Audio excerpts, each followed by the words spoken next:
અમદાવાદ નવરાત્રી ગરબાનું કાઉન્ટડાઉન શરૂ થઈ ગયું। નવરાત્રીને લઈને પોલીસે તૈયારીઓ આરંભી। ટ્રેડિશનલ ડ્રેસમાં ખાસ સી ટીમ તૈનાત રહેશે। નવરાત્રી ગરબાનું કાઉન્ટડાઉન શરૂ થઈ ગયું છે, ત્યારે શહેર પોલીસ દ્વારા પણ વિશેષ બંદોબસ્ત ગોઠવવામાં આવ્યો છે।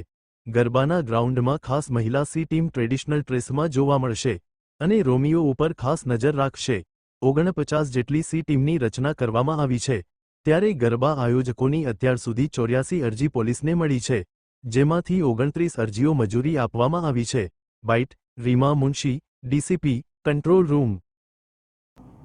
અમદાવાદ શહેર પોલીસ પાસે અત્યાર સુધી નવરાત્રિના આયોજન માટે 84 જેટલી અરજી આવેલ છે। તમામ શરતોને આધીન અને તમામ સર્ટિફિકેશન મળ્યા બાદ અત્યાર સુધી 29 જેટલી અરજીઓને મંજૂરી આપવામાં આવેલ છે અને મંજૂરી આપવાની પ્રક્રિયા હાલ ચાલુ છે।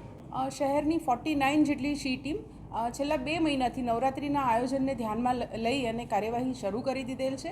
28 જેટલા ગરબા ક્લાસીસમાં એમણે સેન્સિટાઇઝેશન કરેલું છે। 28 જેટલા ગરબા ક્લાસમાં 3000 જેટલી મહિલાઓને self defence, eve teasing, cyber bullying તમામ માટે એમને સેન્સિટાઇઝ કરવામાં આવેલ છે। ઉપરાંત 39 જેટલી શાળા કોલેજોની 4800 જેટલી વિદ્યાર્થિનીઓને પણ આ જ પ્રકારની તાલીમ આપવામાં આવેલ છે અને એમને સેન્સિટાઇઝ કરવામાં આવેલ છે। શી ટીમ અમદાવાદ શહેરમાં ખાસ કરીને SG road, Sindhu Bhavan road અને રિવરફ્રન્ટ અને શહેરના અમુક એવા ડાર્ક ઝોન કે જ્યાં સીસીટીવી કેમેરાઝ નથી અથવા તો ઘણી વખત એવા ડાર્ક સ્પોટ રહી જતા હોય છે, ત્યાં પણ એમનું ખાસ પેટ્રોલિંગ કરવામાં આવશે।